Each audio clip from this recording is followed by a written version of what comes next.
Everybody say,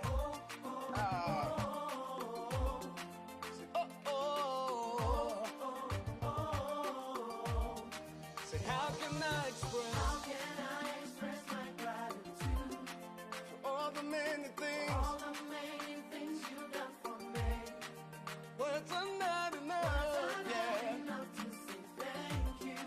Say, Lord, you are my everything. You're my everything. How can I express my gratitude? How can I express my gratitude for all the many things Father, you done for me, yeah.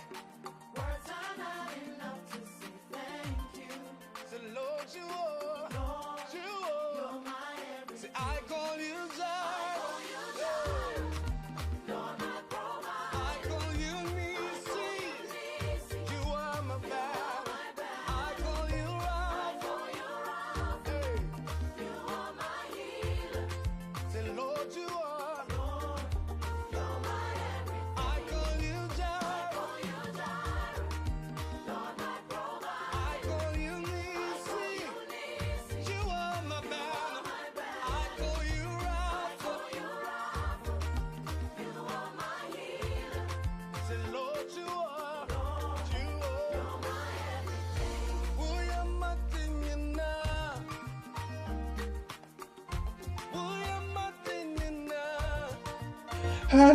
Hello, lovely people. It's another Saturday, and we are here in the community to bring you the community and the law live on BWTV and brought to you by BWF Solicitors. This afternoon, we're going to look at what we need to be mindful of.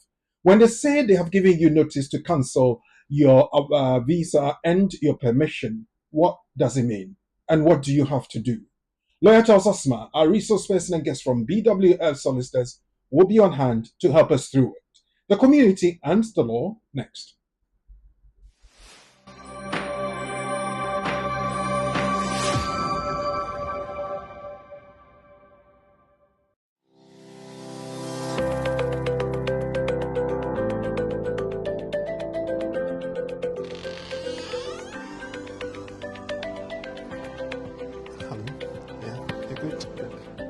Hello.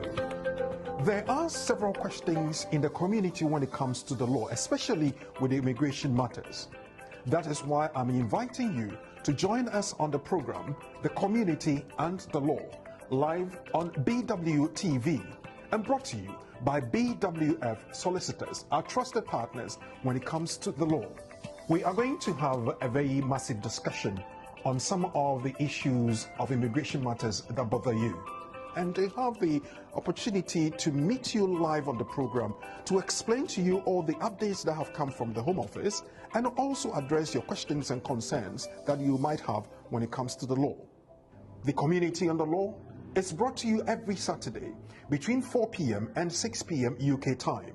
We're live on all social media platforms, YouTube, Facebook, and LinkedIn, at BWF Solicitors, at BWTV, and of course, we urge you to share the program and invite others to join us. Remember, it's at 4 p.m. to 6 p.m. every Saturday, live on BWTV. You have your questions. There are answers. So join us, learn, and empower yourself on the program, The Community and the Law. So pick up the phone and dial 0208 493 7345, or you can send a text 07950 422 780. It's The Community and the Law. My name is Oreku Frimpong, and I am your host.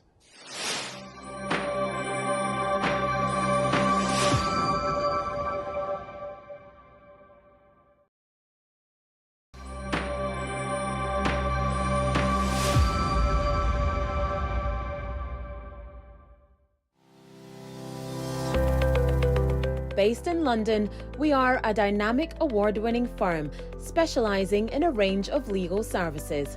Welcome to BWF Solicitors, a trusted and experienced law firm specialising in immigration and nationality, appeals and judicial review, dispute resolution, family and matrimonial, and other family law disputes with international context. These include matters such as private child arrangement orders, contested and uncontested divorce, non-molestation for domestic violence, and financial remedy. Our childcare and family team appreciate the issues facing you at such a difficult time. Our advice is delivered in a confidential and sensitive manner. Meet Bernard Owusu, our esteemed senior partner. With over 32 years of experience and known for his expertise and dedication to serving our clients and the community. BWF Solicitors stands for integrity, respect, excellence, teamwork, diversity, inclusion, and service to the community. We provide tailored assistance specific to your case. At BWF Solicitors, every day is filled with dedication, creativity, and a commitment to finding the best solutions for our clients. Our team at BWF Solicitors is ready to assist you with all your legal needs. You can find us at the 4th floor, Anna House, 214 to 218 High Road, Seven Sisters, London, N15 4NP. Our main office line is 0208 493 7340, or our emergency line is 07712 761 884.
Yes, it's always a duty and a pleasure to be coming your way every Saturday afternoon, bringing you the community and the law. My name is Ulriku Frimpon, and I am going to be your host for the next 2 hours on the program, where we discuss all matters legal here on the program. It's live on BW TV, on Facebook, YouTube.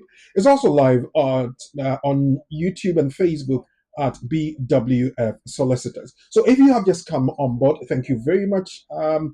When you come in, we like the page, we share the page, and also invite others to join us. We're doing this courtesy BWF Solicitors, our trusted partners when it comes to the law. They are on the 4th floor of the other house, 214 to 218, Tottenham High Road, Seven Sisters in North London. They work Monday to Friday between 9:30 in the morning and 6 p.m. in the evening. You can call them, book an appointment, and send all your immigration matters to them, all matters of the law, interpretation, and of course, explanations. And for all updates and the rest of it, speak to BWF Solicitors on 0208 493 7340. The number again, 0208 493 7340. There are a number of lawyers who are so well versed in whatever they do, so they're inviting you to come bring your issues to them, and they will together help you do everything that has to be done. In emergency situations, you can call or text 077 127 61884. Now, having done that and done the housekeeping, I want you to get into the topic we're going to have to discuss this afternoon. Home Office, they often send notifications to people, and they say, well, we're going to cancel your visa. Home Office minded to cancel notice. Now, when we receive that, you would want to ask yourself, what is it? And how do I avoid potential cancellation of my visa?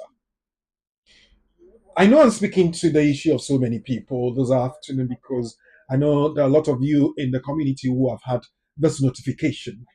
We will be looking at that. And when you have received that, what do you do?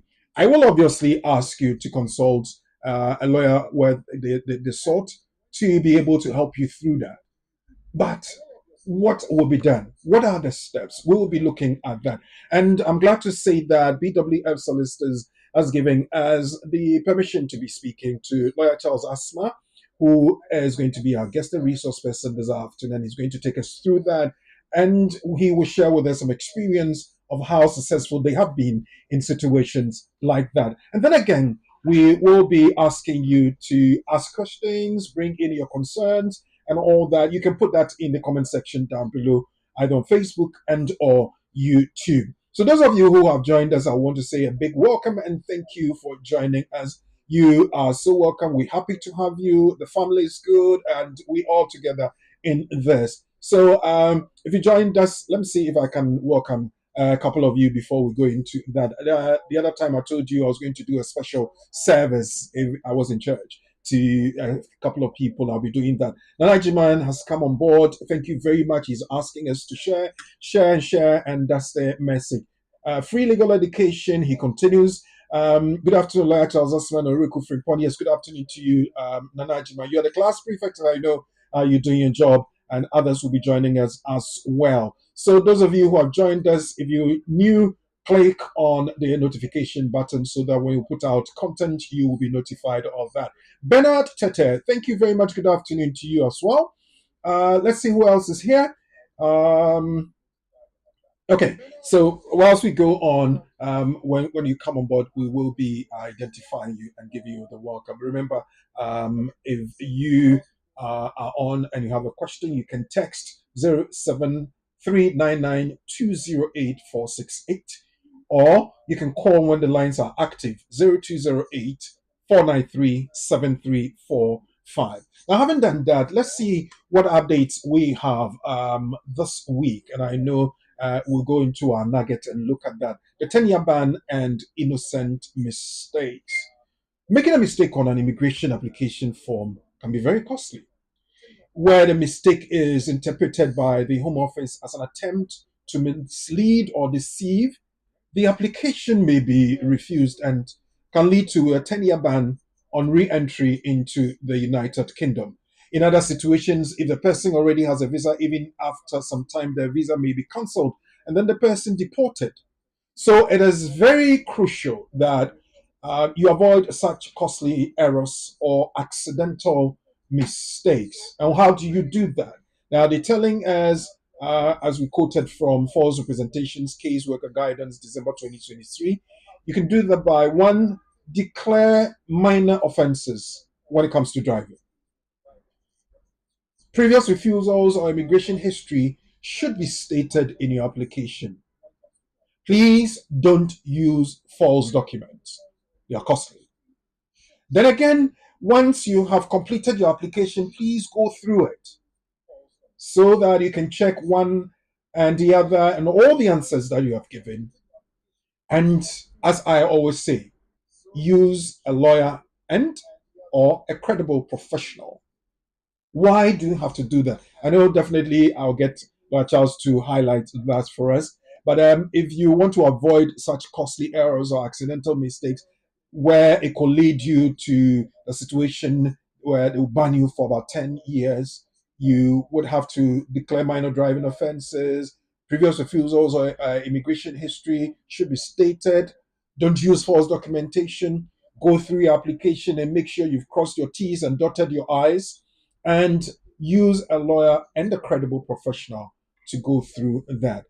With that done, definitely you could be on a safe side and you would avoid any mistakes and a ban, of course. Having said that, I know that you are ready to be talking to BWF solicitors. They are on the number 0208 493 7340. Make sure you are in that. So, having said that, yes, the other time I mentioned to you that September is a special month for most of us in the community.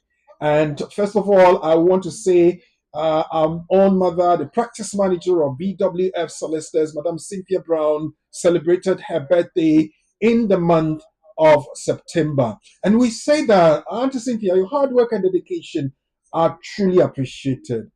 We wish you a fantastic year ahead, a day that's gone. I know you enjoyed it. The rest of the year we should be full of celebration, and the year ahead of us. Until next year, same time when we celebrate you again, we wish you all the best. So, Madam Cynthia, thank you very much for being you, for being who you are, for leading the practice at BWF Solicitors. We appreciate you. We celebrate you. Happy birthday to you, Madam Cynthia. Even though, as related, we're celebrating all the special people in the month of September 2024. So happy birthday once again. Now, the next one we had was our supporting staff, Abigail Apiajan. Abby also celebrated her birthday in the month of September. Abby, we wish you a fantastic rest of the year. We hope that your celebration and your birthday has brought you new things and all the good opportunities will come your way. We wish you success and happiness. Please enjoy the month, the rest of it. Today's 28th, yeah? Enjoy the rest of it and we celebrate you. Happy birthday to you, Abigail Apiajan. September has been wonderful. And we know that definitely everybody who is close and around you has had a joyous time with you. Happy birthday once again. Then we're going to the next one. And she started the whole of the celebrations in the month of September. It was golden for our very own Na Mayete. Na Mayete celebrated a golden jubilee this September, and it was marvelous. And I believe that we will all be doffing a hat to Na Mayete. Congratulations on your milestone. Na, we love you. We appreciate you. You serve the community with all your heart, with diligence, and of course, all the hard work is very much appreciated. Now, happy birthday, happy golden birthday. May God richly bless you.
Thank you all for supporting everybody we have celebrated this month. And if you celebrated your birthday in the month of September, you can put your name and some detail in the comment section down below, either on Facebook and YouTube, BWF Solicitors, BWTV, and we will bring it up and celebrate you. So to our celebrants, happy birthday to you. May the rest of the year be good, and may everything you wish for come to pass. The Lord continue to bless all of you.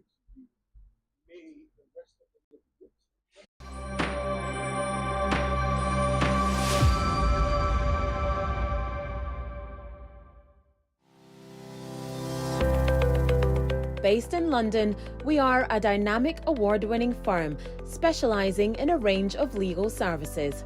Welcome to BWF Solicitors, a trusted and experienced law firm specialising in immigration and nationality, appeals and judicial review, dispute resolution, family and matrimonial and other family law disputes, with international context. These include matters such as private child arrangement orders, contested and uncontested divorce, non-molestation for domestic violence, and financial remedy. Our childcare and family team appreciate the issues facing you at such a difficult time. Our advice is delivered in a confidential and sensitive manner. Meet Bernard Owusu, our esteemed senior partner. With over 32 years of experience and known for his expertise and dedication to serving our clients and the community. BWF Solicitors stands for integrity, respect, excellence, teamwork, diversity, inclusion, and service to the community. We provide tailored assistance specific to your case. At BWF Solicitors, every day is filled with dedication, creativity, and a commitment to finding the best solutions for our clients. Our team at BWF Solicitors is ready to assist you with all your legal needs. You can find us at the 4th floor, Anna House, 214 to 218 High Road, Seven Sisters, London, N15 4NP. Our main office line is 0208 493 7340, or our emergency line is 07712 761 884.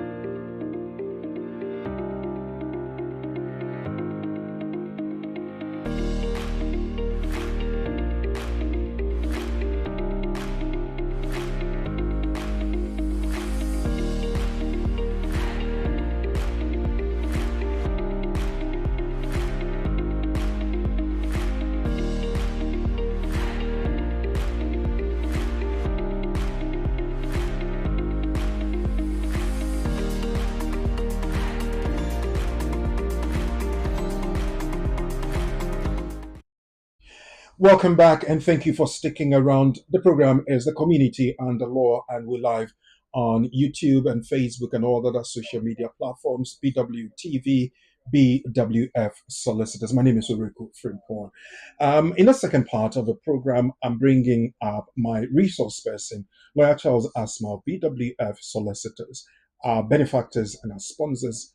And we're going to, first of all, take you through the update that I read and have a little more insight into that. Then we'll come to the topic of the minded to cancel notification that would have been sent to you. If you're in that situation, don't worry. Get ready. You can call in when the lines are active, 0208 493 7345, and Leasma will help you do that. So, first of all, Leasma, good afternoon, and thank you for joining us on the program. I know it's a busy Saturday afternoon, but yeah, you always do that. So we must show appreciation to that.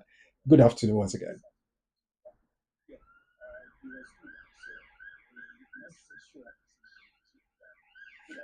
I think we're having some challenges with the link there. We will be bringing him up again. But before that, let me go through the nugget that I would want him to help look at: how to avoid a refusal and a ban, the 10-year ban, and the innocent mistake. So it means that people may make the mistake, but may not be aware that it could lead to some untoward circumstances.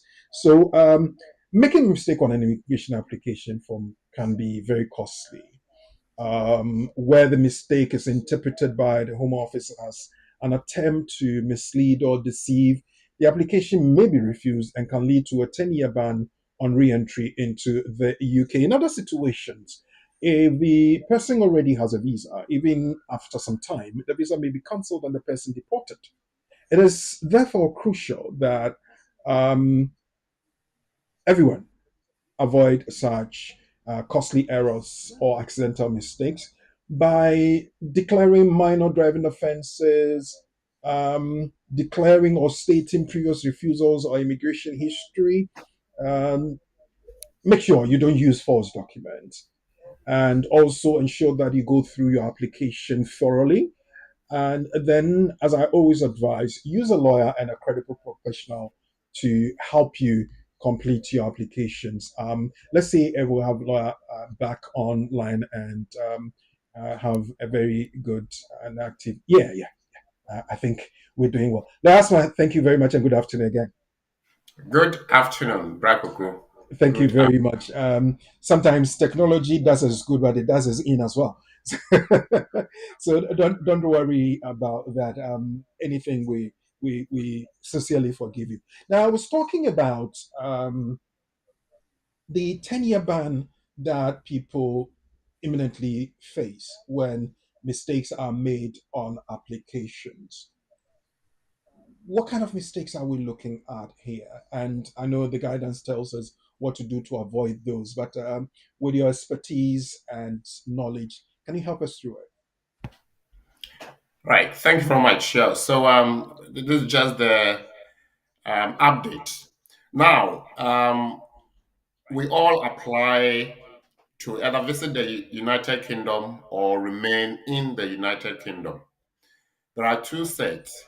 The first is your application, Mhm, and the second part is the document that you provide.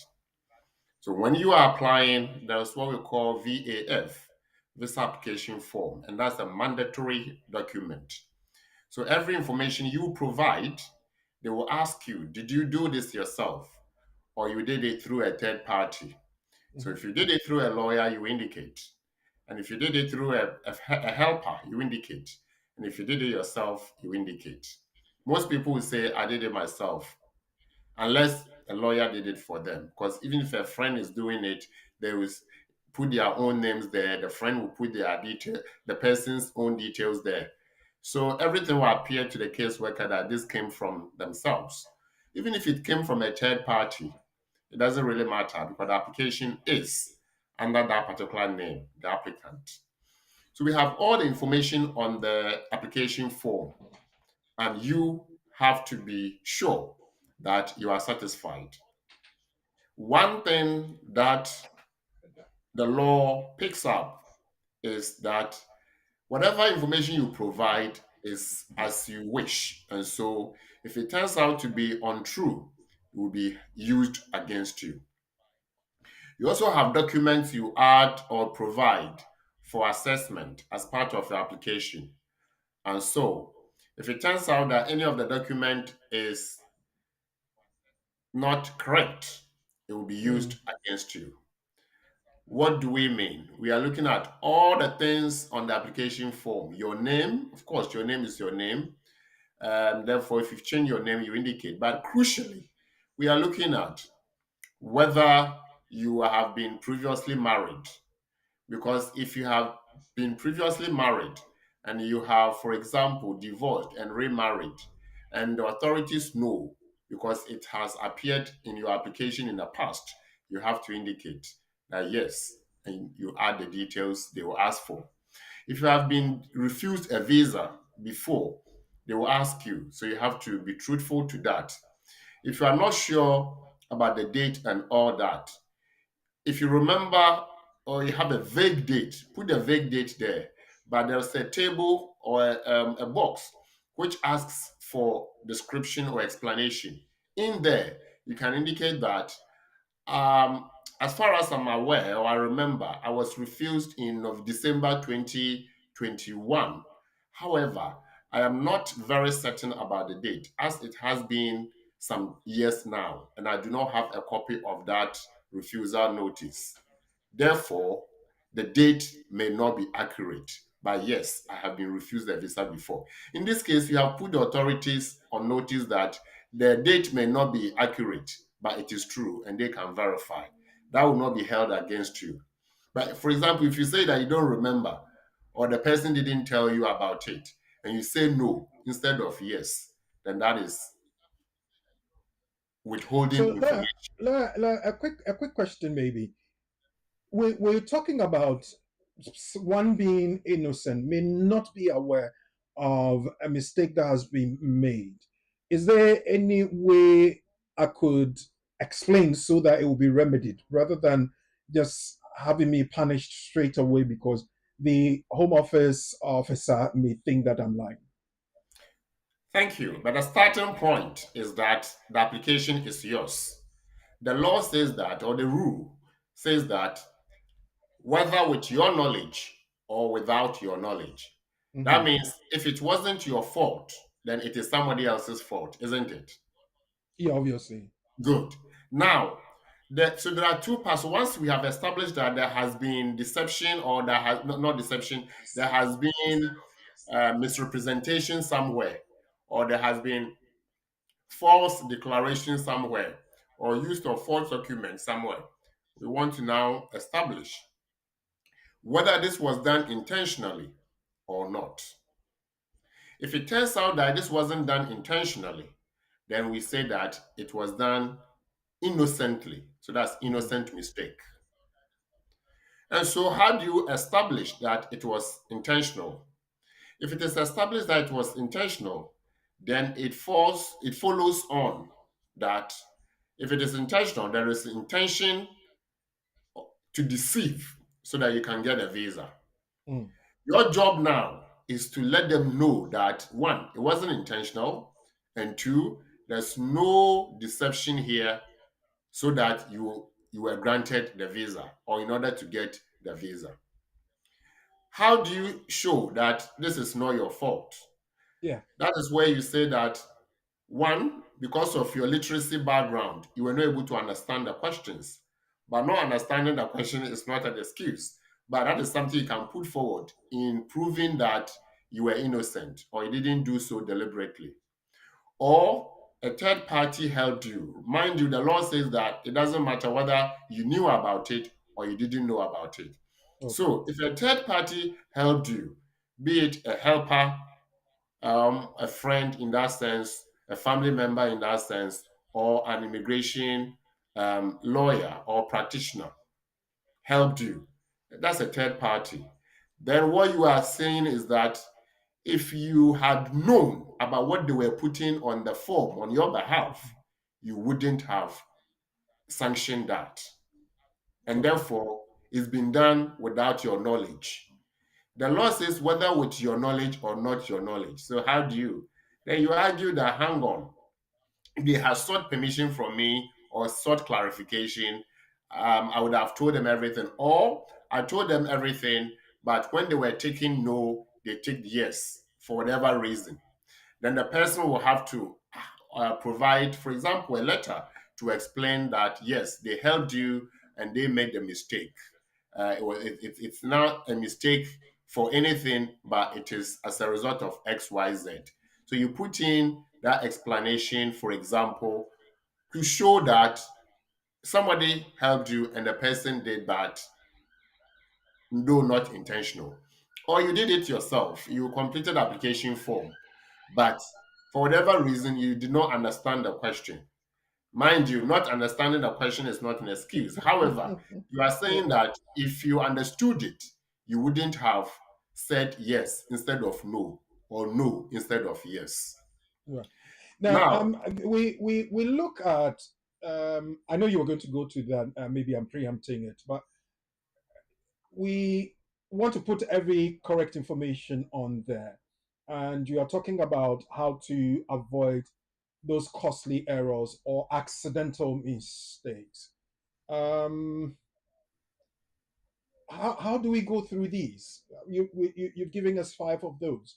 How do we go through that? A driving offense, I may think that it's not necessary. What are some of the things that I'll have to tell them? I've got a parking fine. I drove through red light and I was fined. I paid it, and all those things. Do I have to tell the home office that? the question will determine what to tell. So, on the form, there is a question that talks about whether you have been um, reprimanded, cautioned, penalty here and there. Once you read, you have an understanding that this is pointing towards that. Mm. And if, for example, you've had driving offense that led to a ban or disqualification, some people will have driving offense and they will go to court, magistrate court for it, and it will end up maybe going to the next stage or whatever. But whatever it is, if it is something that on the face of the application form, the question points to that action or incident, you have to declare. So the date and what happened. And they will decide whether that is necessary for the decision they have to make or not. I know some people will ask, I have driving offense, this and that. Do I have to declare? And as I said, it depends on the question there. And if the question is in line with that, please do not forget to disclose. Previous refusal, we have already mentioned that it's important that you remember and record that or include that on the application form. False documents, we have already mentioned that Hmm. if for whatever reason false documentation has been used to support your application, bank statements, pay slips, utility bills, and anything else, birth certificate, marriage certificate, divorce certificate, all these are documents that are potentially required depending on the type of application. And therefore, you have to ensure that the document is accurate. We also have the application itself. We are human, and therefore, whether you are doing it yourself or somebody is assisting, we make mistakes. So before you submit, you have to go through to make sure that you have unpicked anything that ought not to go with the application form. Then we have also using, and therefore the advice is that you have to seek help when Mm. necessary. If you need a lawyer, speak to a lawyer. If your pocket lawyer or your helper is the one that you are relying on to assist you, then make sure that before they submit the application, they give you opportunity to go through yourself so that you are 100% sure that the information is what you are satisfied with. Okay. Now I know that the if unfortunately we get banned, is there any way we could get it reversed until the person spends the whole punishment period? Could it be reversed in any way, shape, or form? So I'll give you an example. 2021, 2022, a Hmm. call came through and was from abroad. Hello, lawyer. We have a case. What is it? The child was a student. At the time, because of COVID, most of the students were studying remotely. Even though he had the visa to study or to travel to the UK for the university course, he couldn't travel. So he was participating or he had enrolled remotely. So he was a student. And they had written to him to say that they have realized that the visa was issued in error, in that upon further assessment of the document he provided, the bank statement had been identified to be fake. And so the visa is cancelled Okay. and now banned for 10 years. So we had to intervene. Now, this is the story according to the instruction. Okay. The child was then 18 years. The father was sponsoring the university education. The father got um, his assistant, boy, like as assistant, to get the bank statement for the son. Okay. The bank statement was provided for the son to add to his document for the visa application to be submitted. Yeah. The father was unwell, hospitalized.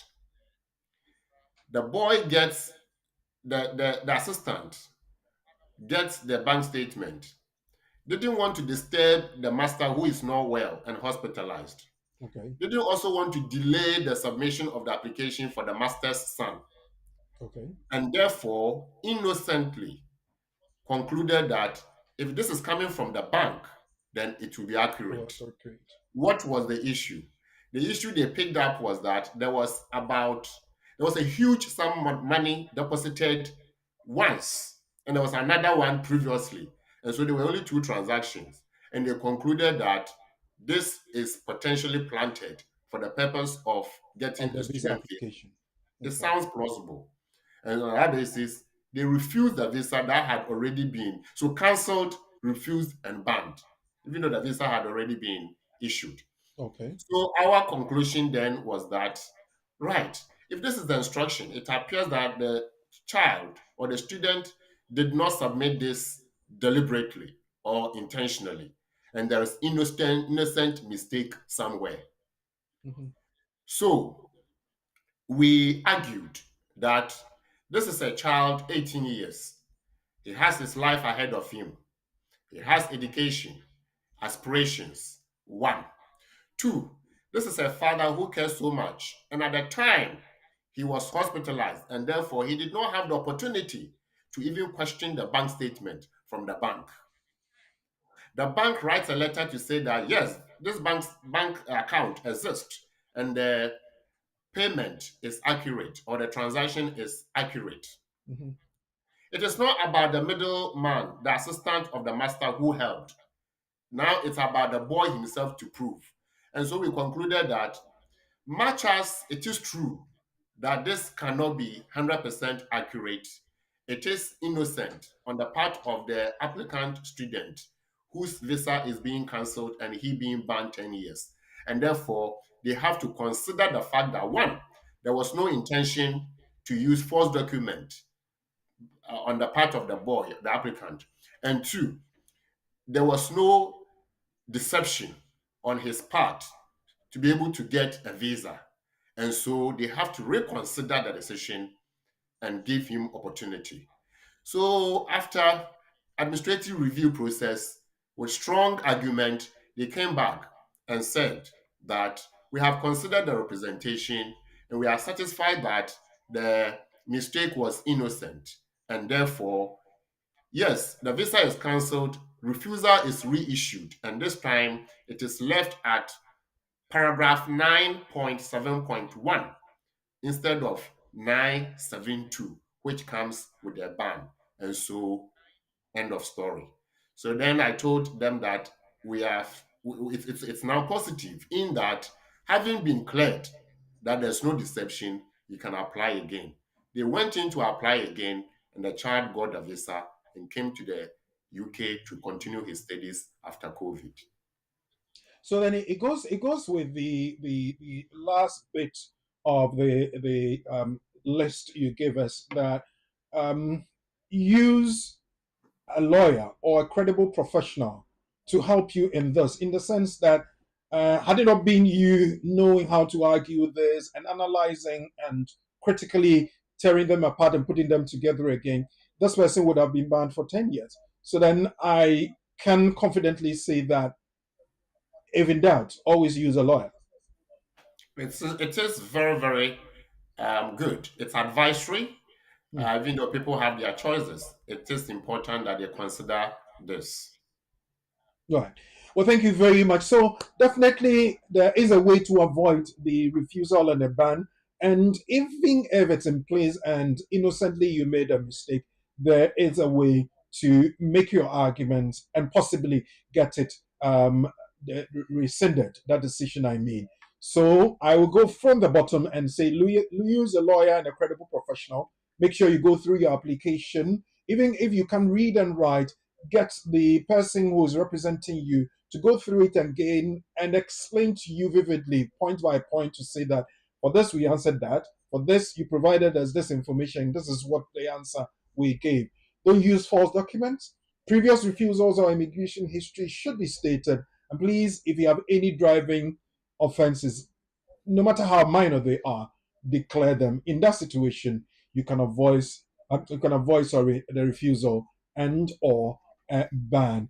This is a community and the law. Ezekiel Johnson, thank you very much. He says BWF Salit says Abaneke. Um, thank you very much. Thank you for joining us. We're live both on Facebook and YouTube. And this afternoon, we're looking at Home Office minded to cancel notice, what it is, and how to avoid potential cancellation of your visa. Charles and Mary also says BWF solicitors, hashtag no size. We take a break, and when we come back, we're looking at this particular topic that I mentioned just a moment ago, and lawyer Charles Asma will be helping us through that. We are coming live to you from the studios of BWTV, and we're brought to you by BWF Solicitors, our trusted partners when it comes to the law.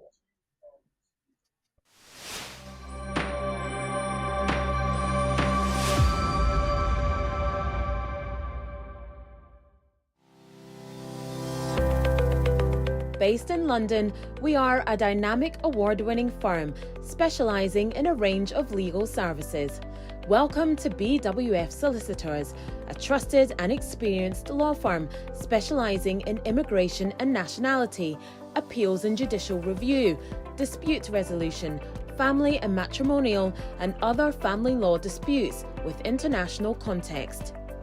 These include matters such as private child arrangement orders, contestant and uncontested divorce, non-molestation for domestic violence, and financial remedy. Our childcare and family team appreciate the issues facing you at such a difficult time. Our advice is delivered in a confidential and sensitive manner. Meet Bernard Owusu, our esteemed senior partner. With over 32 years of experience and known for his expertise and dedication to serving our clients and the community. BWF Solicitors stands for integrity, respect, excellence, teamwork, diversity, inclusion, and service to the community. We provide tailored assistance specific to your case. At BWF Solicitors, every day is filled with dedication, creativity, and a commitment to finding the best solutions for our clients.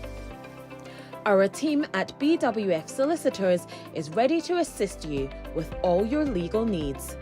You can find us at the 4th floor, Anna House, 214 to 218 High Road, Seven Sisters, London, N15 4NP. Our main office line is 0208 493 7340, or our emergency line is 07712 761 884.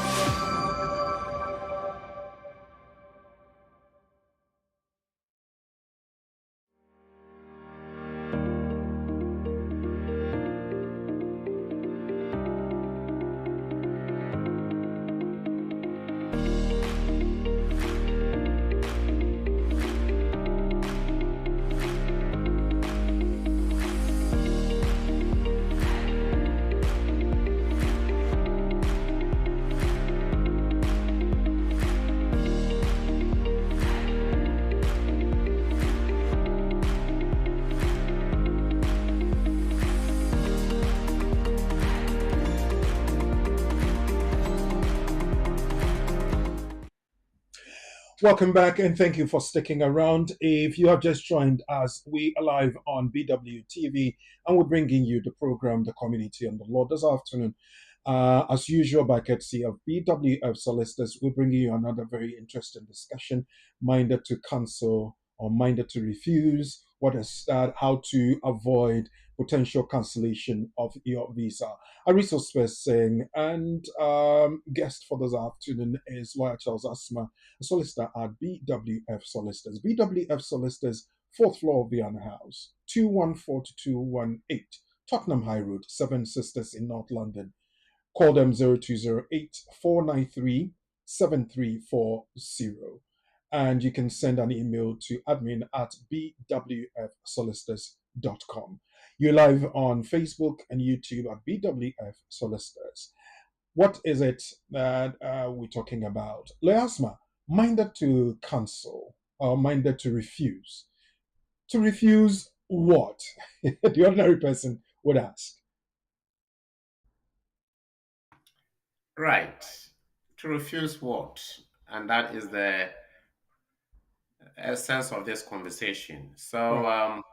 we have touched up on the update, which actually is a good starter to this conversation.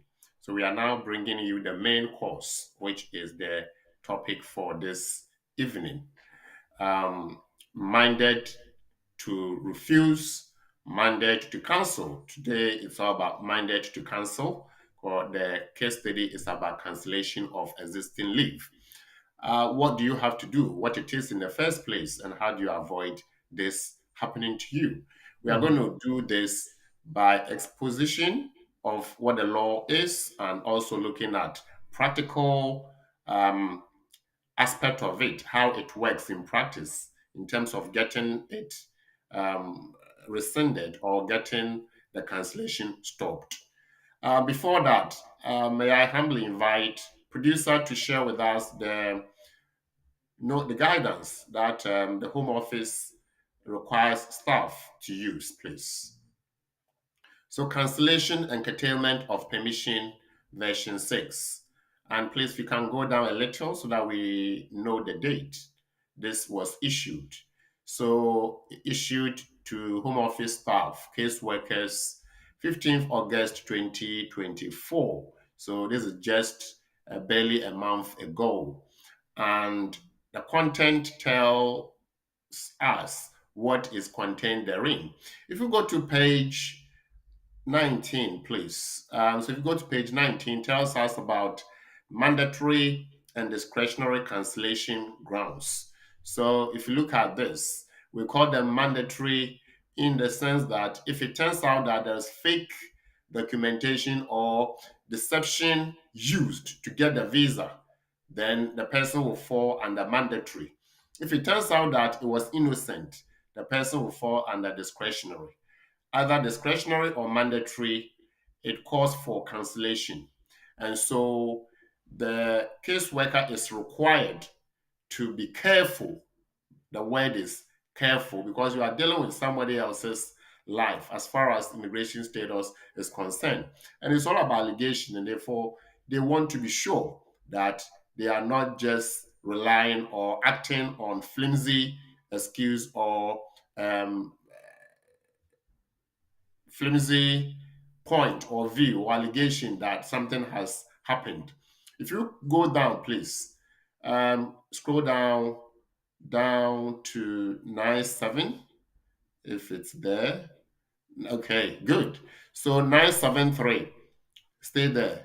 Making of false representation, submission of false document or false information, and failure to disclose relevant facts in relation to or in support of an application. So 9.7.3 is cancellation. 9.7.1 is refusal. Now, use of deception in an application for permission to stay.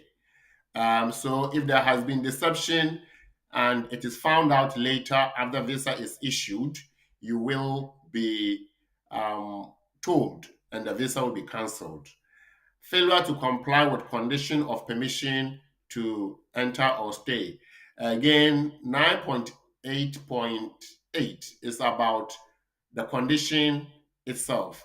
The conversation is not about the condition, but the fact that something might have happened and they feel that they want to cancel. Well, that condition will be that you came in as a student to do 20 hours, for example, and you ended up doing more than 20 hours in a term during the term.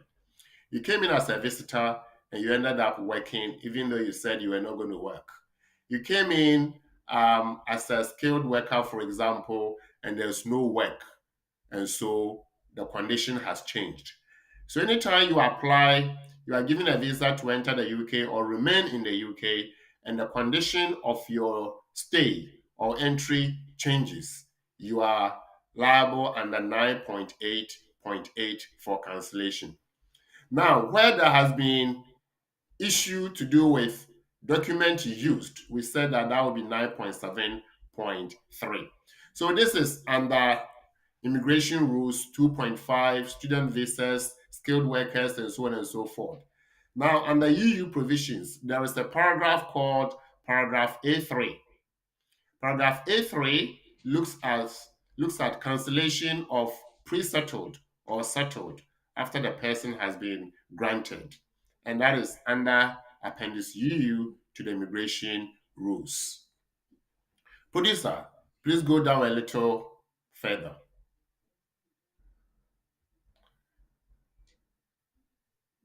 Right, if you go just a little down, let's see the next. Okay, stay there. Part 9 grounds for cancellation. So we'll just touch up this briefly. You must review and familiarize yourself with the wording used in part 9. So in part 9, there are two words. One is may and the other is must. So it says that if the person used false documentation with a view to obtain the visa, or false information with a view to obtain the visa, and it is later found out, the visa which has been issued must be cancelled. And that's mandatory cancellation. If the person did that, but there was no intention per se, and so there's no deception, then the visa may be cancelled. So there's a discretion, and there's also mandatory aspect or compulsion. So the caseworker has to be careful to understand the law itself as to not to mix may and must. So this is the standing or the starting point in terms of the rules, and the caseworkers are required to follow this. So our conversation tonight is you have received a minded to cancel notification. The Mhm. rules say that once you suspect that the applicant used deception or used misrepresentation to obtain the leave, whether leave to enter or leave to remain, you have to put them on notice to ask them to explain themselves to be sure that your allegation is made out before you go ahead to act. And therefore, if you don't put them on notice, you are wrong. And therefore, there will be procedural impropriety. Now, minded to means that warn the person, invite them to give their side of the story, to confirm the allegation or to deny with evidence. Once you receive that letter, your job is to respond. If you don't respond, they will go ahead to cancel. Once you respond and they are happy or satisfied with your responses, they will stop the cancellation and give you back what you have already. Today's conversation is about minded to cancel. So we have a case here where Mhm. our case study person or individual or subject had minded to cancel notification. We had to then go through the process. Yeah, just hold your thoughts right there before we go to the case study.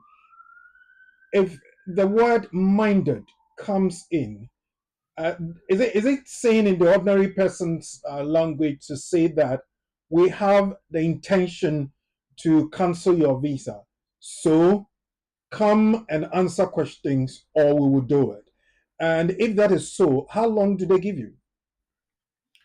Thank you. That is the case. So they have to warn you literally. Okay. So come and explain because this is what we suspect. Tell us if we are wrong. Okay. If you're able to prove to us that we are wrong, then we won't do anything. If not, your visa will be taken away from you within the rules. Yeah. How long? Usually 7 days, 14 days. If you're in the UK, it's 14 days. But the caseworker has a discretion to give you, because first, again, even though there's evidential flexibility, this goes beyond evidential flexibility. So Okay. evidential flexibility is usually 7 days. But with this one, where there is intention to cancel your visa, it is as if you have been refused and you are asked to go to the next step. So usually 14 days that you are given, but they can give you any days or any number of days. So could it be more than 40? Usually 14 days. And so if they're going to give a maximum, it will be 14 days. Okay, all right. So then let's go through what it is that they will do at the point that I stopped you. We're going to pick up an example and look at that. Thank you very much. Yes. So the example or our case study here, producer, please, if you could assist us. Okay. So this is a forwarded email application update from Home Office Atlas. That is the Home Office. The to the person was to. We have redacted that for GDPR purposes. The name is there. UAN reference is also redacted. Your EU settlement scheme limited leave to remain, also known as pre-settled status, may be curtailed.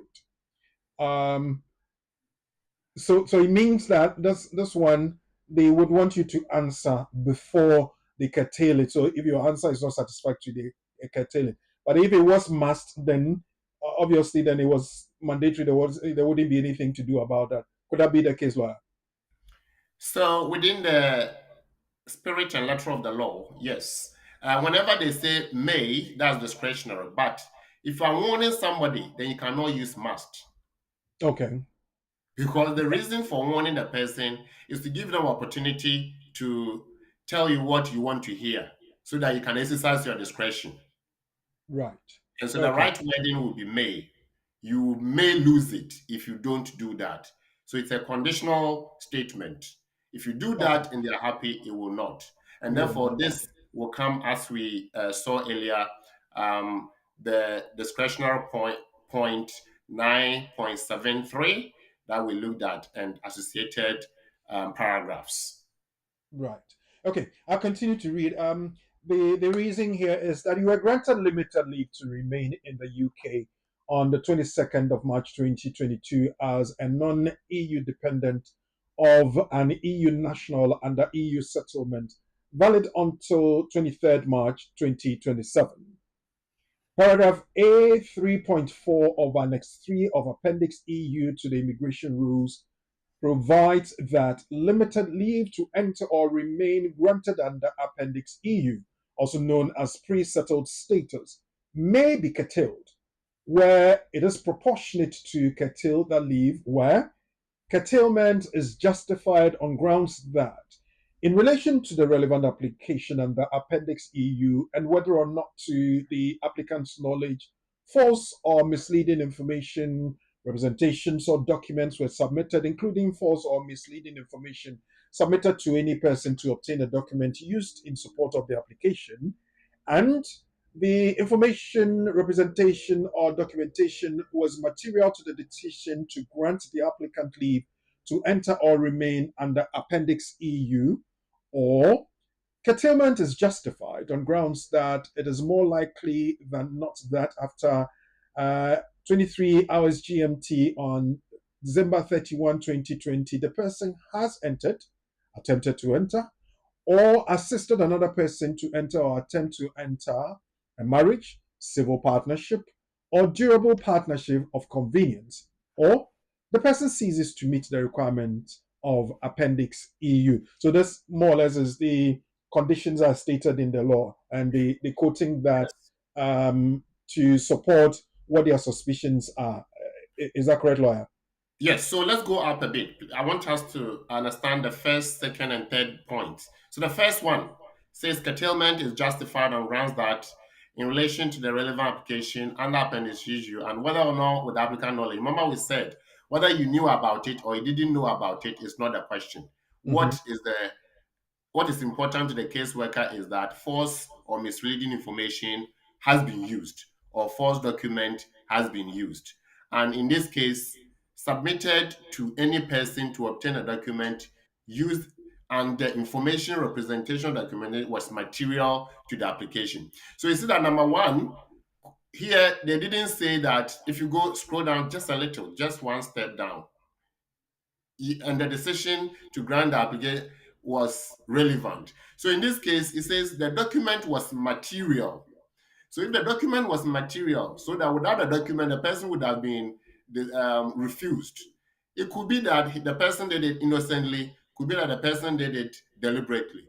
Now, whether it's going to be may or must is what is the lighter note or the more serious note. So if you look at this, we can say that well, this could be serious, could also be lighter because the person used certain things, information or document, um, and here the intention is not stated, but it says that whether the information or the document is relevant to the application. So discretion will be considered here. If you go to the second one, the second point, it says that assisted another to enter or attempt to enter a sham marriage or marriage of convenience. Is this a lighter note or more serious note? A serious note because you engage in deception, isn't it? Exactly. So even though there's no use of deception here, it goes to show that there is implied use of deception because you assisted or attempted to enter into sham marriage. The word used is not sham, but they say marriage of convenience, which is also sham marriage. And the third one, if you look at the third point, what does it say? The person ceases to meet the requirements of Appendix EU. Right. So this is where there has been, for example, marriage has ceased. And if marriage has ceased, what should happen to your visa, which was obtained as a result of the marriage? It should Um, also cease, right? it doesn't really stand anymore because you came on that and the marriage is not more, isn't it? Exactly. So if the marriage is no longer, then the visa should be no longer, unless there are extenuating circumstances. But with this one, the moment the caseworker suspects that the marriage has ceased to exist. Not that it was a sham marriage, but they have divorced. If they have divorced, what possibly they are thinking is that if they had divorced earlier or the marriage did not exist earlier, this visa wouldn't have been granted in the first place. Now let's jump and go to the last. I have, yeah. So I have been go to what happened. I have been made aware. I've been made aware that your relationship with your sponsor has now broken down as you were granted limited leave to remain in the UK based on your relationship with your sponsor. This means that you may no longer meet the requirements under the scheme as you cease to meet the requirements of Appendix EU. Right. Therefore, I'm considering whether it's appropriate to curtail your limited leave to remain under Annex 3 of Appendix EU. Okay. It So continues to stay say there for before me. making a decision. I want us to be interactive. Now go up. Producer, go up to the third bullet point. Yes, stay there. We have bullet point 1, 2, and 3. So which one is being referred to for the cancellation to happen? Is The it person ceases to meet the requirements of Appendix EU, isn't it? very good? So this has nothing to do with sham marriage, has nothing to do with use of false document or information, but is to do with the fact that it is suspected that the marriage is no longer. Now, this is Mhm. somebody whose husband has reported that the marriage is not there. And on that basis, the officials have said to this um, holder of the leave that we are doing this because we have received information that the relationship is broken down. But there is also, remember, there is also the retention of right where the relationship has ceased. But when that relationship has ceased, there should be divorce. This one, we are not told that there is divorce and therefore Okay. potential separation. Are you with me? Yeah. So if there is separation and divorce has not commenced or ended, then they will say that if the relationship is no longer there and there's no supervening event, which is divorce or ongoing divorce proceedings, you do not qualify under retention of right. So he realized that they didn't even offer this person retention of right. So they went Okay. straight. And what did they say? Please go down. Um, so the next paragraph down. Okay. Therefore, I'm considering whether it's appropriate to curtail your limited leave to remain under Annex 3 of Appendix EU. Before making a decision, I'm contacting you to give you an opportunity to respond to this allegation and provide any further information or evidence that might show reasons why your limited leave to remain should not be curtailed. The curtailment of your leave is the only decision that is under consideration at this stage. You'll be notified of the outcome of this consideration, and if a decision is taken to curtail your leave, you will be notified of your appeal rights. And finally, And finally, you must provide any information or evidence within 14 calendar days of the date of this notice.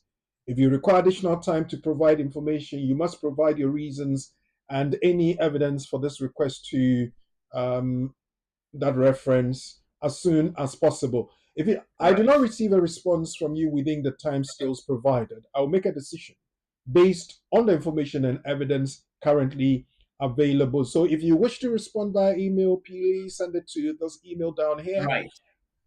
Thank you, Brakoku. So let's go up to the beginning of this resource, please. Up, producer. So date. What is the date? The Right. date is the 2nd of September 2024. So 14 Okay. calendar days will bring it to the 16th of September 2024. Good. So we took the instruction from this person. They called, panicking, and they had about 5 days to go. So we had to act within the remaining days. And we're very minded that deadline was 16th of September. So it's always crucial to have the deadline in mind. But they're also taking the box, making sure that the midnight is up for the next day, and they will say you didn't respond, so your visa is gone. So what did we do? Producer, move to the next resource, two, please. So resource two, we had to respond. So we said, dear sirs, and this is just the introduction, we are minded to cut off certain things. We now act for the above applicant in her matter. We attach a letter of authority from her and regarding your email of September and respond as follows to your minded to cancel notice within the principle that is within the rules. And we detailed everything. The cancellation, we pointed out that the intention to cancel is under point 3 of the rule of Appendix A 3.4 of Appendix U, paragraph A 3.4 of Appendix U. And it says that the relationship has ceased, and that is why you intend to do this. So we had to explain why the relationship had not ceased and why whatever has happened has happened. Mind you, the Home Office did not provide information as to what the person said to them. Mhm. There wasn't an interest at the time. So the main thing was to deal with the situation. So we quoted that you are not worried about anything, but your worry is that the relationship might not be there. And we are responding this way or as follows. We took instruction from this person, and the instruction was actually this. The person comes into the UK with 6 months and upon arrival gets 5 years pre-settled through the husband. Mhm. Everything is there. They were living together. 2 years later, she conceives. Husband says that, no, I'm not interested in another child. So take it out. She says, I can't take it out. Well, if you can't take it out, go back and I will make sure you do. What is happening here, Brakweku? That's our domestic abuse then. That's threat, isn't it? Yeah. And blackmail. And blackmail as well, yeah. Yeah. So we had to point it based on the instruction. So in our And argument, obviously, it becomes more serious because this is a person who's pregnant. well, no. We are responding now, and this Oh, so okay. the So the person is giving birth anyway. is that Okay. the child was born in 2022. Okay. All right. So we are responding now, and you see, after so many There, there, years, there they could come be, back there to could say even they be are canceling the postnatal thing. depression anyway. So our argument is that look, our client comes in to the husband, happy, living together, becomes pregnant. Husband says, I don't like it. She says, I like it. We have to keep it. Then on and on and on. If you don't listen to me, I will deal with you and I will make sure you go back. So if it turns out that somebody has reported him to go back. Isn't that a threat carried? Yeah, this the story carried out. Exactly. Yes. So we told them that. And we said that, look, under domestic violence rules, the law seeks to protect victims, not the perpetrators. And so, if you are going to punish anybody, punish the perpetrator, not the victim. And we left it for them to decide. And we told them that if they don't, we then move to the next step. They came back. So, producer, move on to the next response.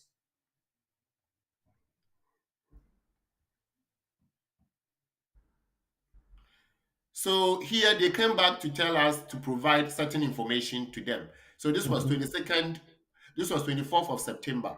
So we had to respond to them. So we told them that they have requested further information and we have given it to them. No need to tell them or to show you here what we discussed with them because that is not Yeah, relevant to obviously. the Yeah. conversation.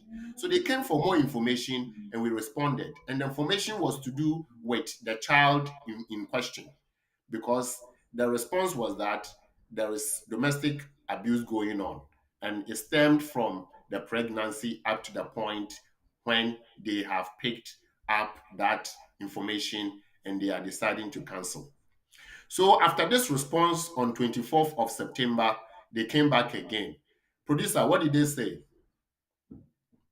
Right. Please find. Is this the one? Yeah, Home Office at Yes. What's the date? last What's the date here?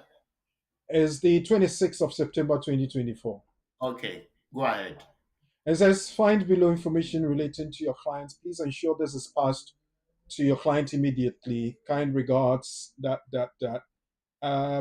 Your EU settlement scheme limited leave to remain, also known as pre-settled status, remains valid. I wrote to you on the 2nd of September to tell you that I was considering whether to curtail your EU settlement scheme limited leave to remain, also known as pre-settled status, under Annex 3 of Appendix EU to the immigration rules because your relationship with your sponsor had broken down. Thus, consideration was made in line with Annex 3.4C of Appendix EU to the immigration rules, which states a person's limited leave to remain or enter granted under this appendix may be curtailed where the Secretary of State is satisfied that it is proportionate to curtail that leave where the person ceases to meet or never met the requirements of this appendix.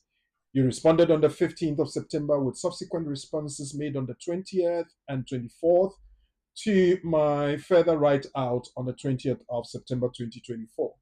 After investigating your case and reviewing the evidence available, I'm writing to inform you that I've decided not to curtail your limited leave to remain. This is because you have provided sufficient evidence that satisfies the criteria for maintaining your current status. So, Full what stop. does this mean to you? Yeah. Full You stop. continue to hold your EU settlement scheme limited leave to remain, also known as pre-settled status, and your existing entitlements are unaffected. You don't need to do anything further. Congratulations, Laura. Yeah, so this is what we do at BWF Solstice. We review critically, evaluate painstakingly, and act professionally with a view to getting the best for the client. And this is an example how to deal with a minded to cancel notice from the Home Office, what it is and what to do to avoid the potential cancellation. Well, then it's a bit technical because when it is that if I did it on my own and they wrote to me to say referring to this appendix EU and this section of those regulations and the law and the rest of it, it would become quite difficult for a layperson to be looking at this and of course have the capacity to be thinking through some of these things. So back to our nugget, for instance, the last point that we said, that speak to a qualified lawyer or a qualified professional to do this for you because I don't think it is something we can easily and readily do on our own lawyer. Yeah, I agree with you, Rakoku. But a question to ask is this: who is the law for? Well, it's for everybody. Every No, citizen. in Yeah. terms of working with it. Oh, well, it's for lawyers. I often Listen, say that it's the law always is for the best lawyer. for a And layman so, to give his work to an artisan to do for him or her. and so if they are going to cancel you on the basis of the law, then you have to use the same law to deal with it with the view to get them to change their mind. So Sure. if you did it yourself and you got it wrong, or they thought you've gotten it wrong, and now they are pushing you harder with the law, you cannot afford to play with it yourself. You That's right. need someone who can interpret the law. And so, rather than all the 3 points, all we needed to do was to narrow it down to what they are referring to. They are saying the marriage has broken down. Okay. If they said there was divorce, we would have told them that if there's divorce, that's a supervening event. So the person qualifies under retention of right. That's They right. would then say that then they have to make a new application. They would have done another application for this person. But they said that the marriage is broken down. The law says that if the marriage is broken down and there's no divorce or there's no divorce proceedings started, Hmm. it's more or less like separation. Then if there is separation from the person, then you must separate yourself from the visa as well. That's right. Yeah. And that is what was used against this person. And we said that you don't know what we know about this person. About this And person. this is what it is. And now you, being the caseworker and a human being, use the information, listen to the story, and tell us if this person should be denied or rather supported. So minded to cancel notice when it comes in is a technical and a legal thing. So you deal with it as the law says and answer, narrow it down to the reason quoted from the law to deny you or threaten to cancel your visa or your status. And the advice is speak to people who work with the law and they will help you. That's what we're doing, and that's the empowerment we bring you on the program, The Community and the Law, brought to you by BWF Solicitors. This afternoon, we are looking at Monday to cancel notice, what it is, and how to avoid the cancellation of your visa. You've got your questions, you've got your concerns, any comment, send them down to the comment section below, either on Facebook or YouTube, BWF Solicitors and BWTV. And we are live on the program, The Community. And the lawyer resource person is from BWF Solicitors, lawyer Charles Asma. We saying thank you to BWF Solicitors. And when we come back, I will drop in the scenario question and see if you can bring out the wealth of knowledge you have acquired and then also take your questions as well. Stephen Jesuko, for the number to call is 0208 493 7345. I take the number again, 0208 493 7345. Or you can send a text or WhatsApp to 07399 208 468. Let's say thank you to BWF Solicitors and we'll be right back.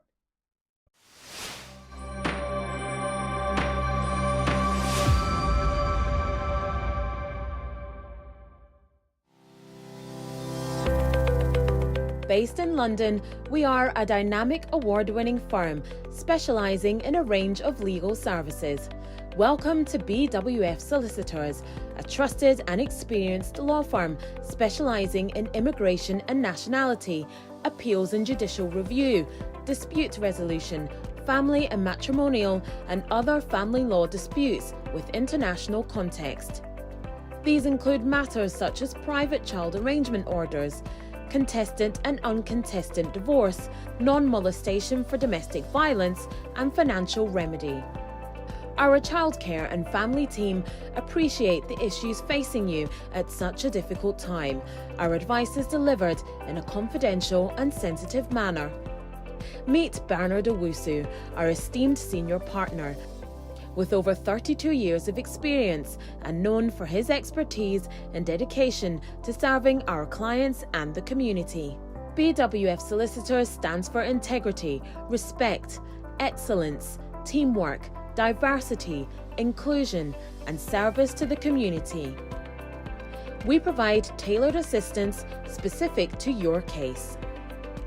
At BWF Solicitors, every day is filled with dedication, creativity, and a commitment to finding the best solutions for our clients.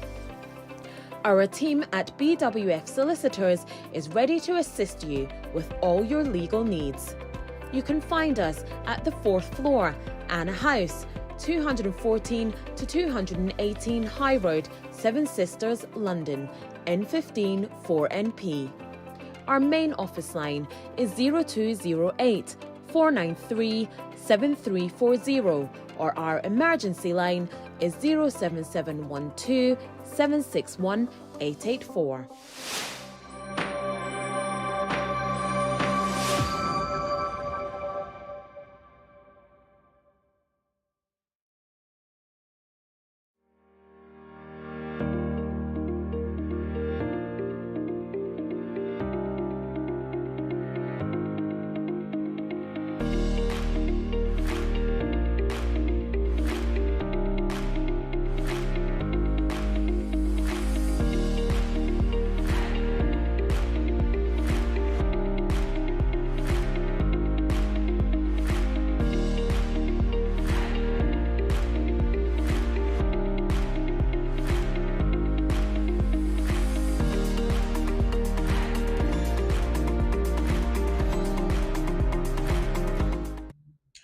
Well, thank you very much for sticking around. If you stuck around for this long, I believe I need to say a big thank you to you because one, you have enjoyed it. Two, you have shown faith. And I want to remind you that at the end of the year 2024, there will be the Senior Partners Appreciation Reward. And those of you who shared the most, those of you who stayed with us longest, will be considered and one would win the prize as well. Remember, our quiz competition will be coming. The traditional end of year quiz competition from BWF Solicitors will still be coming. So stick and stay, and let's keep sharing knowledge and opportunities here on the channel. Now, before I go back to Lawyer Charles Osma, thank you very much, BWF Solicitors. Let's look at what we used as our update and our nugget. Then I'll bring you a question for you to consider.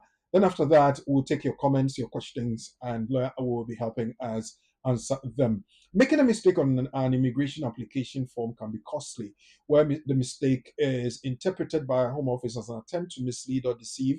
The application may be refused and can lead to a 10-year ban on re-entry to the UK. In other situations, if the person already has a visa, even after some time, the visa may be cancelled and the person deported. It is crucial, therefore, that you avoid such costly errors or accidental mistakes by one, declaring minor driving offenses, previous refusals, or immigration history should be stated as the second point we're looking at. The third one says don't use false documents. Go through your application thoroughly to see that every question is answered, and as much as possible, use a lawyer and or a credible professional. So, okay, now let me test you on this to see if really you would be able to give a credible answer to our friend here. Kwesi, use an agent to apply for a certificate of sponsorship as a skilled worker in the year 2023. He was granted a 3-year visa as a plumber with Yintumi Construction Limited in the UK.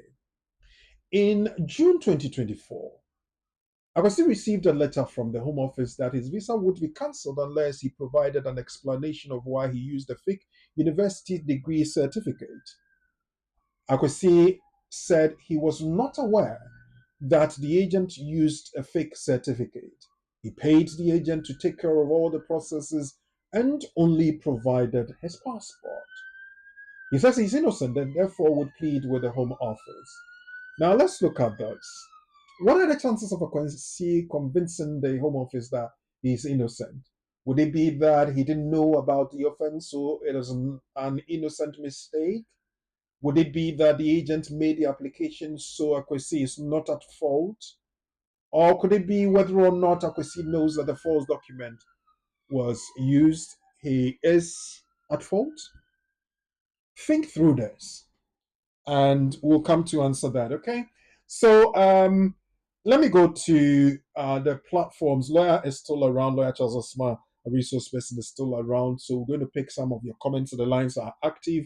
0208 493 7345. You can call in and speak to the lawyer, or you can send a text to 07399 208 468. You can send a WhatsApp message as well, 07399 208 468. Now, I think just as we started, we had Kofi Akubia sent this, and it says, my friend put in an indefinite application based on the parent route. The Home Office has requested for information about the British citizen child in the form of evidence to prove he still has parental responsibility. Unfortunately, the child involved has passed on to glory. What can he do in such a situation? And as we had a discussion going on, we had a senior partner bring in this response. I know, Kubia, you may have seen it, but for the benefit of people who would have read your question, let's see this answer. Kofi Kubia, so sorry to hear about your friend's child.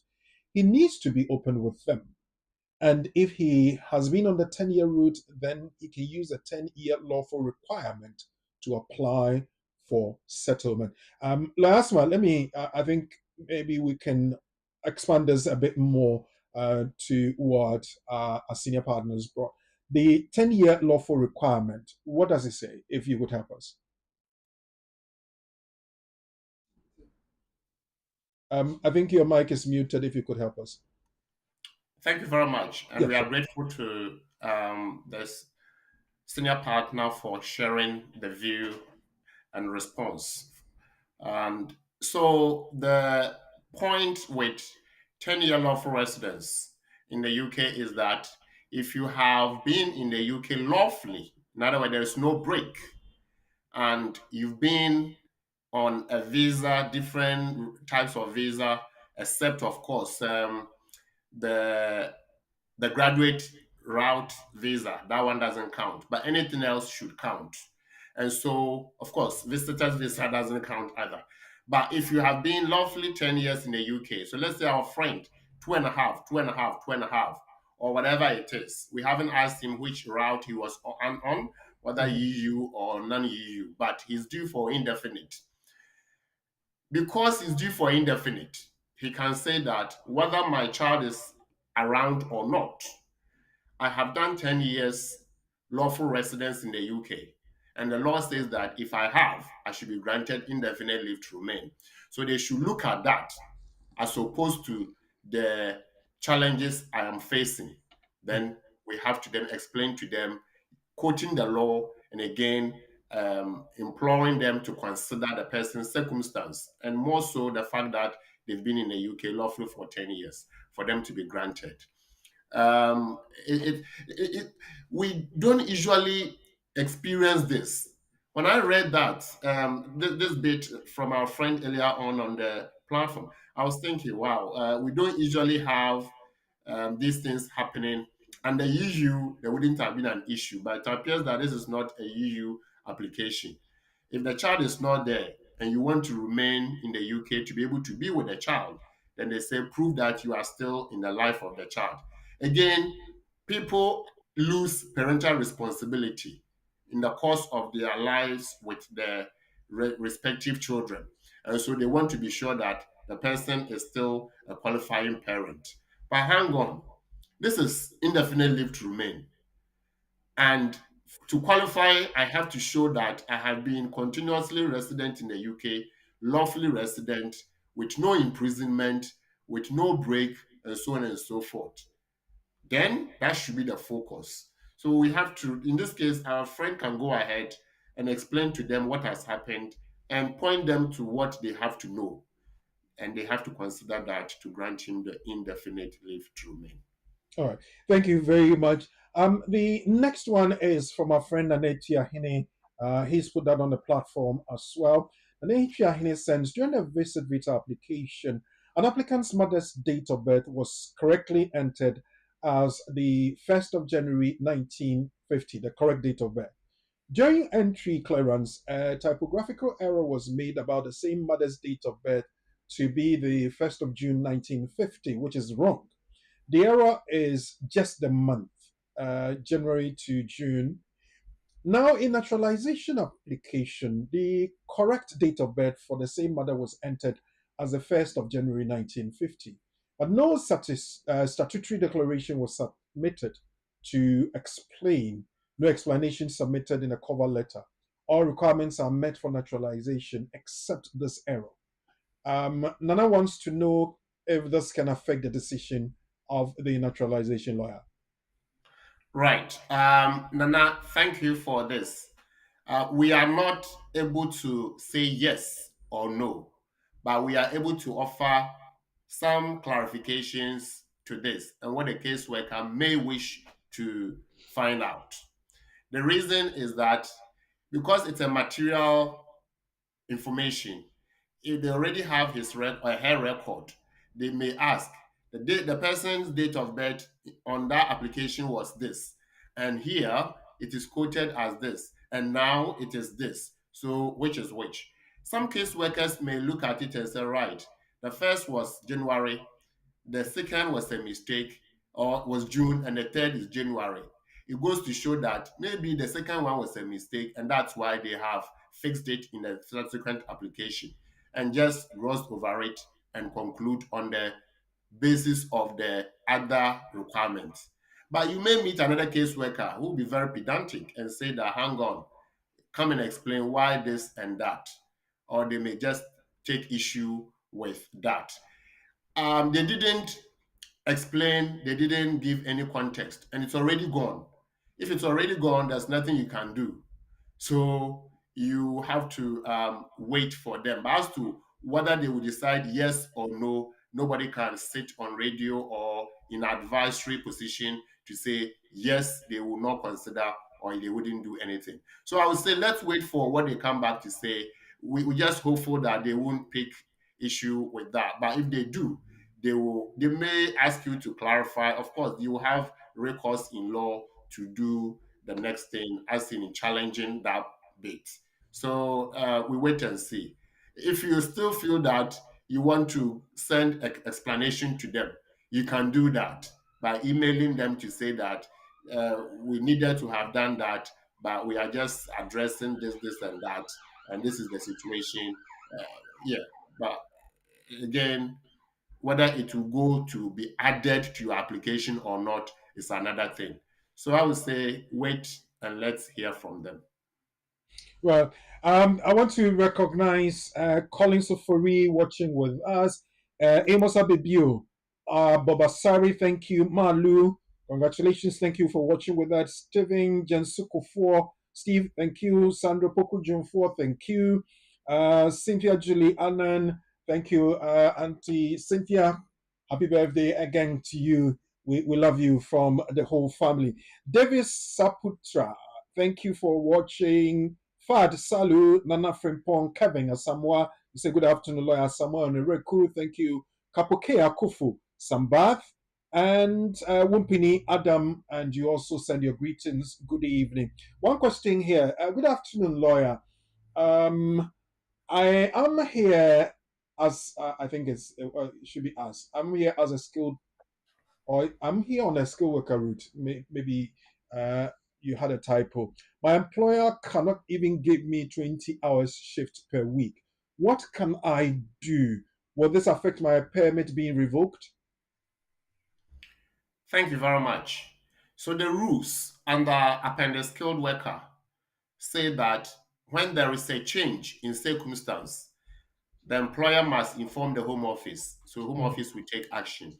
Or the employee must inform the home office so that they take action. What would they inform?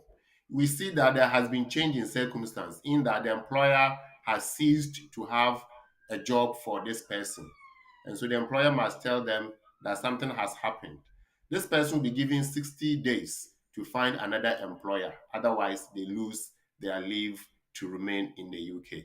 What can I do? You can look for another employer so that you can switch from this existing employer to the new one you will find. Would You that, mean if you say another employer, is it any area of work or it should be within the same industry? as long as you are able to find a new sponsor, it doesn't really matter. What is important is that it falls within the industry requirement, or if it is outside the occupation shortage, you still have sponsorship from this new employer or potential employer. And Okay. because your leave is exempt or hasn't expired, you can move from existing employer to new one and switch your leave. Would Okay. this affect my permit being revoked?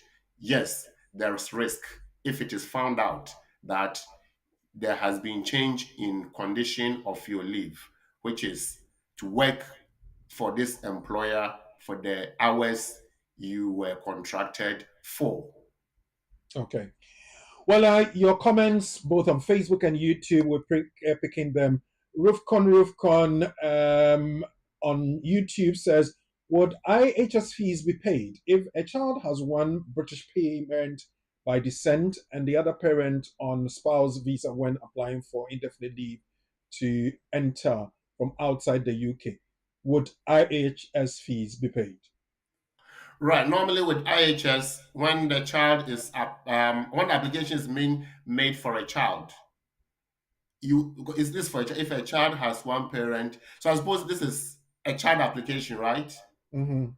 So Or one maybe parent being British by descent, other on a visa on a different route, spouse visa, really. so this is for uh, okay. So if a child has one parent, so a child has one okay, and another parent when applying. So this is the child applying, isn't it? Hmm. That applies. So the applicant is the child.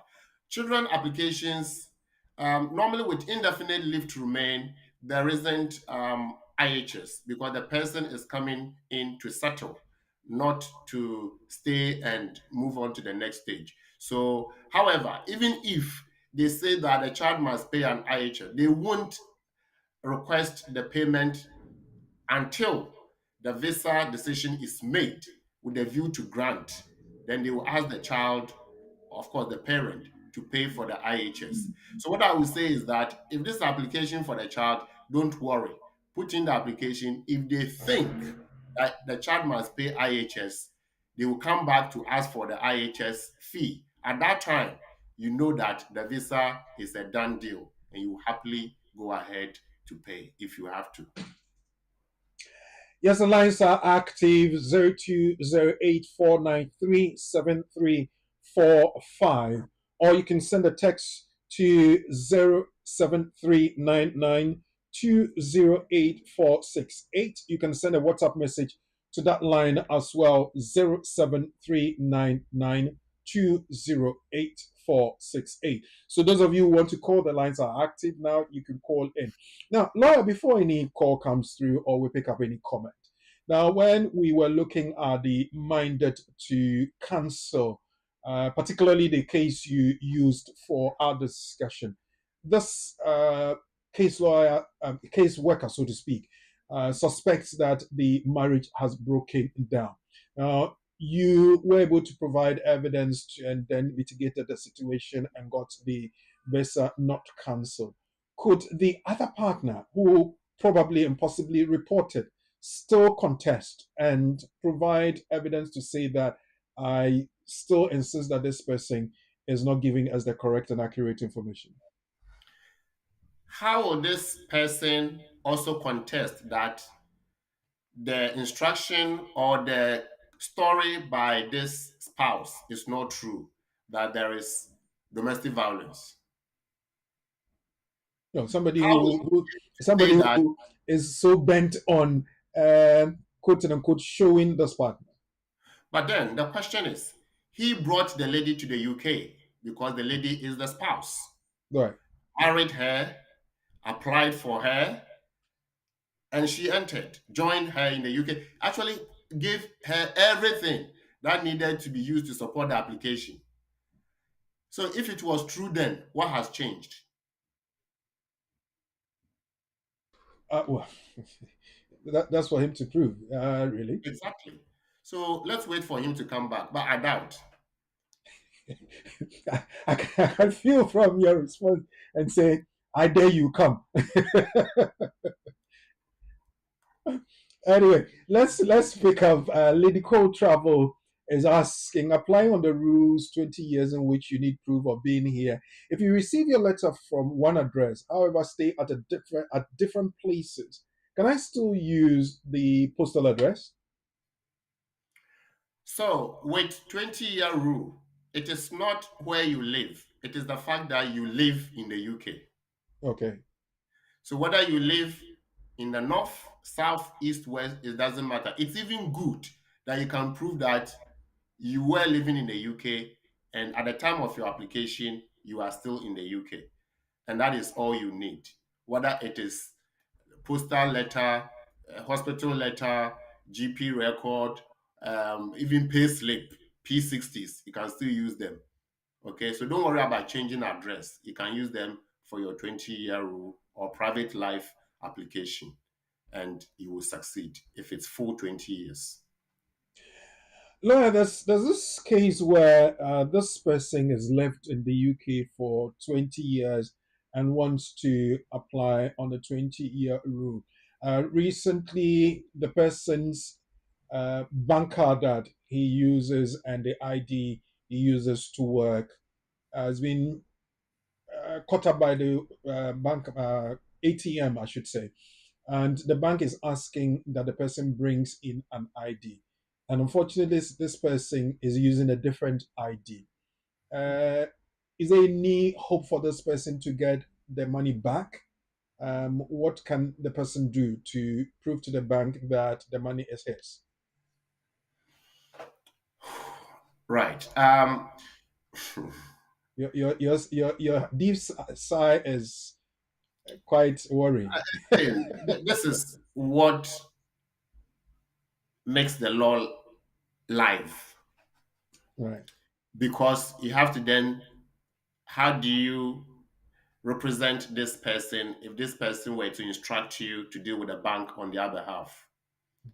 The bank is asking for proof of ID so that you get your bank card. Yeah, and your This money back. person doesn't have an ID. Mind you, it is not an offense not to have an ID. The person is living in the UK. Well, they will say that when they came, they were able to open the bank account. Hmm. That maybe money is going into the account. That is different story. So if I'm not able to provide proof of ID and you are not going to give it to me, if you're able to prove that or tell me that yes, we know that this is your account, then I know that the money is mine. If you decide not to keep my account anymore, you have to give back my money. That is what the rules say within the Financial Service Act. Now, this person can also have a choice to get an ID because they want an ID, right? Hmm. So the person can go get an ID. If it's passport, the person can apply for a passport from the embassy of the country where they come from or they belong, the Hmm. nationality of that. And so they can get an ID. It may be the case that it will take some time. So the person will tell the bank that, all right, I don't have a valid our current ID, and I'm in the process of procuring one. And since you need an ID, once that is ready, I will show you so that you can confirm and give back my card. But again, the challenge may be that this person is so much time bound to have access to the money in the account Hmm. for living needs. And so they will say, but I don't have time to go and get a passport. Well, if you don't get a passport, a new one, you may not even get the card to be able to access the bank account. Right. So either way, you are going to lose. Then take the less risk, which is spending time to get an ID so that you can go to the bank and tell them. But before that, make them aware that this is the situation. New one is being processed, and I'll get it for you. In the meantime, how will the person survive?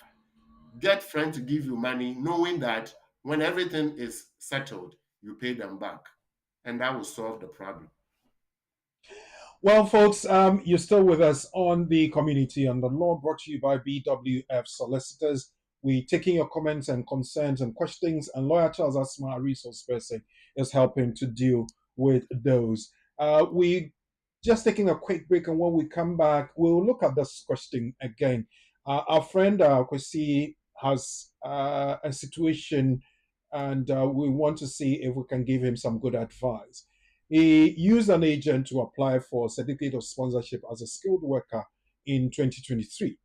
He was granted 3 years visa um, as a plumber with Yentumi Construction Limited here in the UK.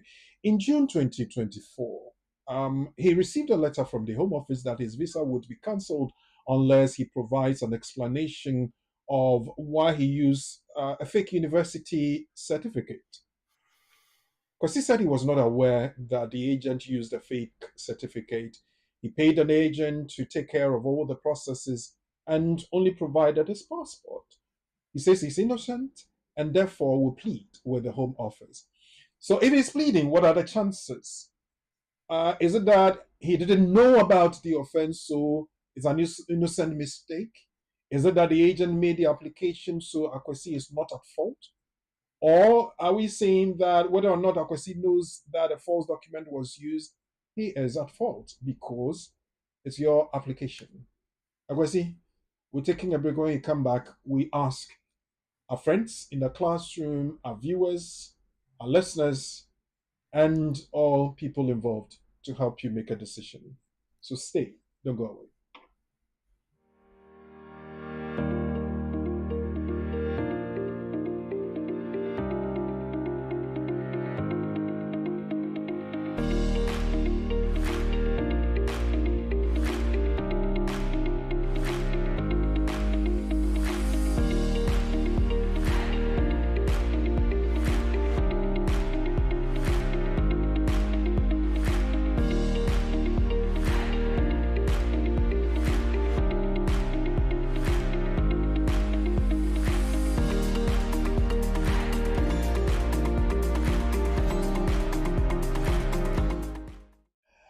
Yes, we are back. So let's see how we can help our friend Akwesi.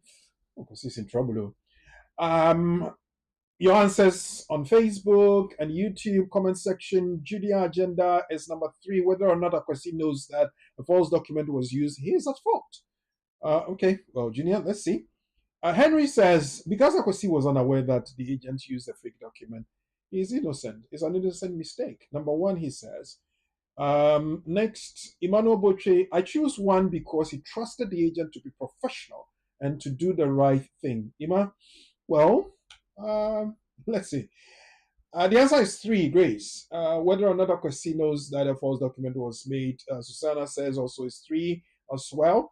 Charles Amate, he is the one benefiting from the visa and should make sure all documents are real. Okay, Charles, a bit high-handed on Akwesi, but let's see what the lawyer will say. And Paul says, is the agent's responsibility? So the answer is number 2. Well, who else? Roberta Duce, Bobby says it's number 2. The agent made the application, so Akwesi it's not our fault. He didn't know. He only provided his passport. Beatrice Frimpong B says number 3. Okay, let's see what else and who else has an answer. Well, with that and time not being on our side, Lasma, Akwesi is in trouble. Right. Thank you to all those who have shared their views. So the law is clear. Number 1, it says that Akwesi didn't know about the offense. So it is the law doesn't say you know about it so you can see number 1, it's about emotion that oh he didn't know. So please, that's not the law. Number 2, agent made a mistake and so blame the agent. That's also emotional feeling. So that's not the law. Whether or not Akwesi knows that false document was used, he has to respond. That is the law. Now, so the law says that whether or not it is with the knowledge of the applicant, and if you look at paragraph 9.7.3 of part 9 of the rules, immigration rules, to be able to say you are canceling, we have to cite that bit. There is a case law, the case of Balajigari versus the Secretary of State, and this is a 2019 case where the matter went to Court of Appeal, and Court of Appeal concluded and held that before you can go ahead to do anything, you have to let the person speak and respond. And so there should be minded to cancel notice to Akwesi. Akwesi would then say that, yes, whatever has happened has happened. I agree. And I concede. However, there is no intention to deceive so that a visa could be issued to me. This is a mistake that is nobody's fault. It is not my fault. Of course, whoever helped me might, because did not take instruction from me, didn't ask me to confirm this and that. And therefore, in your attempt to cancel or not to cancel, consider that I did not deceive. I did not intend to do anything wrong. It's just a mistake, and the mistake was innocent. And for that matter, use favorable discretion here. And if he goes through that process, the point is three, and it's likely caseworker will decide to apply the May discretion to leave him to keep his visa. The question is not whether he should be left to keep the visa or not. What will be his approach in going about this? He will use point three to deal with his response. Well, as Laura said, paragraph 973 of the immigration rule states that entry clearance or leave that has already been granted may be cancelled where false information or documents have been provided, whether or not the applicant is aware of that. Um, However, in such cases, the Home Office must always give the applicant an opportunity to respond to those allegations, as lawyer has explained.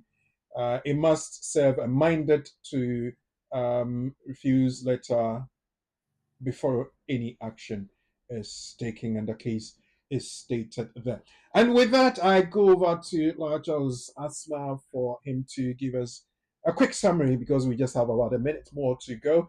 A quick summary of what he led us through and what he led us in discussion. Lawyer Asma. Thank you very much.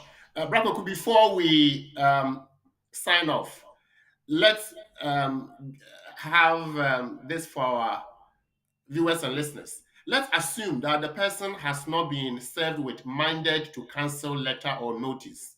Mhm. What would be the position of the law? Would that be error on the part of the caseworker and so a breach of the law? Yeah, the law says that the caseworker must serve that notice to say that I am going to cancel it because of X, Y, Z. So if you have any explanation, I give you this number of days to respond, and usually it's about 14 calendar days, I guess.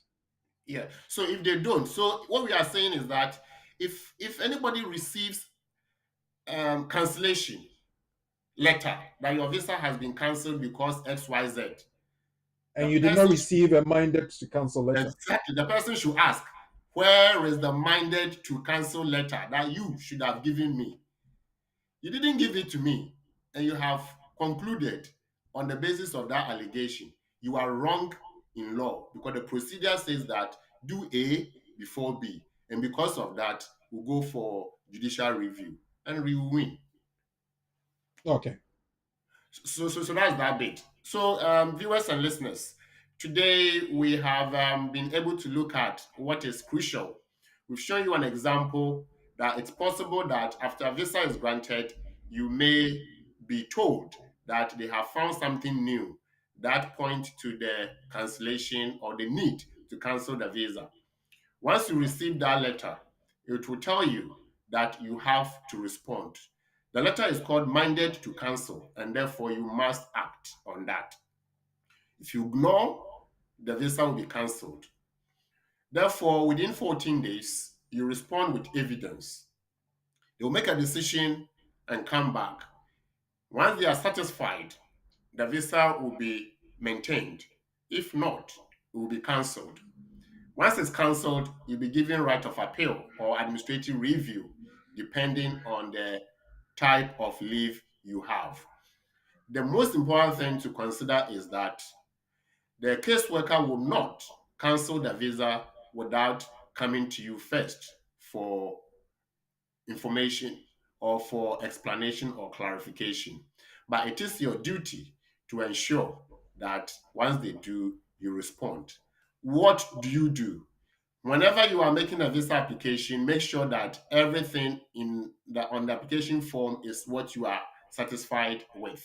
Again, the application supporting document should be something that you can guarantee. If not, once something is found, they will always come back. However, it is not set in stone that once they suspect that there has been use of false document or false information to get a visa, they will conclude and cancel. They will come to you for further explanation. And this is where you have to sit carefully, engage a lawyer, tell the lawyer your story, and the lawyer, knowing what to do, will work harder in your defense to ensure that what is due you is given back or maintained. This is what we have offered. Please bear in mind that we come to the platform to share knowledge and to provide information. It is not a legal advice based on which you will make a decision. Before you make a decision on the basis of the information, please seek further independent advice from a qualified lawyer. Thank you. And thank you very much. Well, last week I served you minded to celebrate notice, and I said I was going to celebrate all birthday celebrants in the month of September. First, we had our practice manager, Madam Cynthia, who celebrated her birthday. We celebrate you again. And next, we had uh, Abigail Apiajan, a supporting staff. We celebrate you again. And our very own Na Manyete, we celebrate you again. Na, congratulations on your golden anniversary. And on that note, I want to say thank you so very much for joining us, sticking around, and having faith with us and in us to do what we do every time. May God continue to bless you. May BWF solicitors continue to live and grow and be successful so they can provide us all the opportunities as they do provide us. BWF solicitors, thank you very much from the very top to the very last person like myself, and to my studio producer, Professor Ade, for your hard work and dedication, to Sheila Ankra and Patmo Dudu for the admin and the aesthetics, and to you out there for your time. I want to invite you again. Join me for another edition, same time next week. Until then, good evening.